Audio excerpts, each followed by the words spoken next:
sa arvad, miks on nii palju muinasjutte loomadest? Почему так много сказок о животных? Потому что в сказках они похожи на людей. Они также разговаривают, ходят на двух лапах, живут в домах, дружат и ссорятся.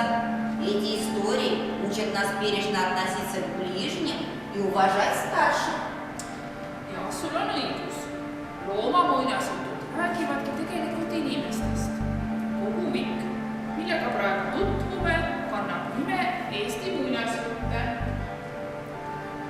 Kus on sellised lood nagu loomade talvekorter, kuidas rebane oma saba karistas, miks vares tihast naiseks ei võtnud ja nii edasi.